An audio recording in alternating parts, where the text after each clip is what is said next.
Numi is one of the very few people I've seen that can be both simultaneously innocent and perverted at the same time. It's oddly endearing, but most of these situations are caused by her absolute bizarre knowledge gap about certain things. Like the "why does it have bumps inside" clip will forever live rent-free in my mind. Honestly, it stunned me for a few seconds when I first saw it, but it's also what got me thinking about I would like to try to make something to reflect this strange duality. And luckily for me, the 2.0 model has something that should work rather nice. Her collar, although I will need to change a few things. Now the first thing I'm going to have to do is work out what I need to make it. Now I don't know what it's meant to be made out of, but I'm going to go with lace and leather because symbology. For the leather I was thinking I'd go with red chrome tan leather. For the lace it was a toss up between needle lace and machine lace. Eventually I went with needle lace because I think it would look cuter, but I would regret this later. I'm beginning to believe that anything that is cute is a pain to work with.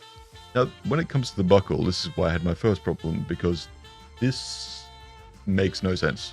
I'm guessing since there are holes in a prong that this was meant to be a roller, bridle or horseshoe buckle, but aside from the prong, the rest of the buckle is entirely missing. Now I can't just use one of those because it will clutter that area even more, and that area is already pretty cluttered in the design. So instead I'll use a normal buckle with a square shape, which will also replace the strap keeper but also add minimum amount of metal there. Now for the belt tip I'll be using a screw-on one because I despise the crimp-on ones. For the leash, I have no idea what any of that is meant to be, so I'm just going to use a snap hook swivel clasp. And for the heart-shaped ring, I'm going to use a heart-shaped ring. There's really no other way to replace that. Now with all that decided, I'm ready to move on. Collar attempt number 1. Scythe diff. Alright, time to measure and cut the leather. Now I'm more used to working with wood and metal and other things like that. Things that are less flexible than leather. And oh boy, I was not ready for how much of a pain it would be to cut leather precisely. Turns out, cutting leather ain't as easy as it looks. I pretty much used every type of cutting thingy I have at my disposal trying to get the results I wanted. So many, in fact, that I decided to put up a counter. Now, I wanted to roll the edge of the leather, which involves folding the leather back onto itself. But I thought that would have been too thick, so I decided to try to reduce the thickness of the leather, which is known as skiving. However, I happened to make an absolute mess of it. I don't know if you're not meant to skive such thin leather, or just not this type of leather. Perhaps I'm just bad at this, probably one of the above, but after gluing and pressing it, I wasn't exactly happy with the results. So I decided to scrap this attempt. Collar attempt number 2, thick boy. This time I decided to skip skiving and just fold the leather over, glue the sides together and press it.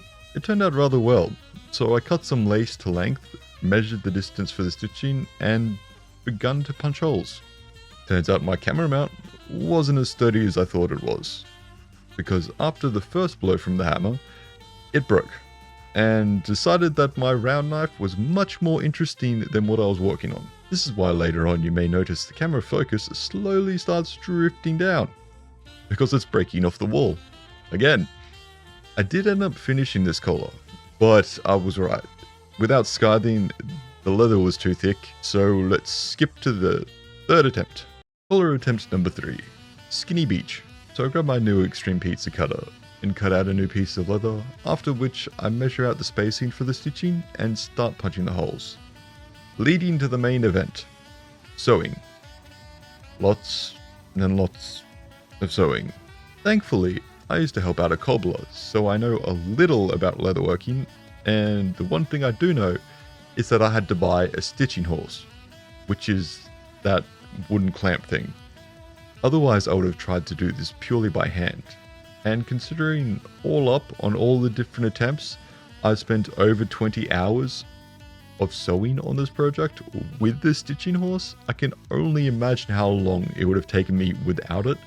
And the device itself is pretty sturdy. It only broke once for me, which is kind of unusual for me with tools.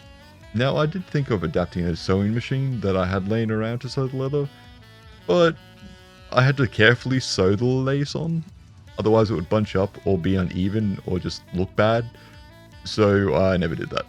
Some of you may have noticed that I'm dual-wielding needles. That is because I'm doing something called a saddle stitch. It's one of the 2 stitches that I know, and it is the prettier one, so I'm using it. But apparently it's also really strong, so I should be able to hang from this collar when it's done. That sounded a lot darker than I intended it to. I just meant that it's going to be really strong and durable. This is the unfortunate moment where I discover that 3 inches was not long enough, so I have to remake this part, and I decided to just double it to 6 because it should be more than enough. I'm using imperial units because for whatever godforsaken reason, everything relating to leatherworking or bag making is in imperial. I'm still surprised we haven't changed the name of imperial units to democracy units yet. Well, technically it should be Democratic Republic units, but that's just kind of just splitting hairs. Wait, I completely forgot to make a joke about 3 inches not being long enough. My god, I need to take my medication. Anyway, remember when I said that I would regret my choice of lace? Yeah, it turns out this stuff unravels really easy, and there are limited ways to make it not do so. The only way I found applicable in this situation was glue.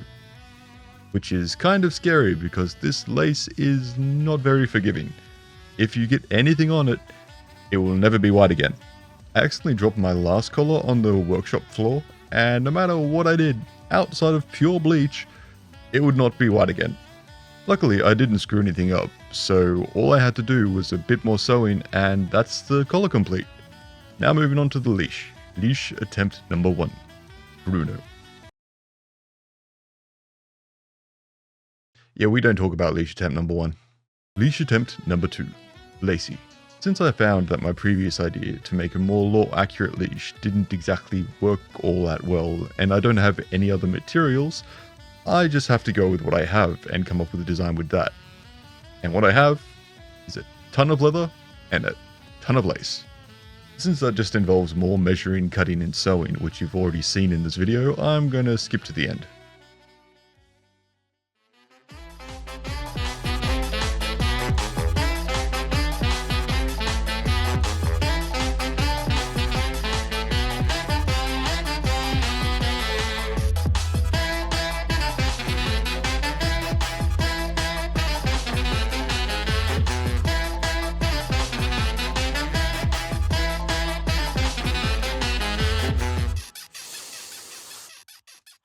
Despite all the changes, I think it turned out okay. Well, aside from the leash. That could use some improvements. Mainly because I think there is such thing as too much lace. And I may have passed that boundary. It's most certainly better than my second attempt, which is the chunky boy with the completely wrong spacing on the lace. So what accessory, and for who, do you think I should make next? I already have a few ideas, but they could always be better, so leave a suggestion in the comments. Because I'll probably have to do a few of these smaller projects between the stained glass ones. Like the next small project coming up is a bit of a silly one, but I said I was going to do it, so I'm going to do it. Here's a bit of a spoiler for that. You need to trap me in a horrifying meat gelatin.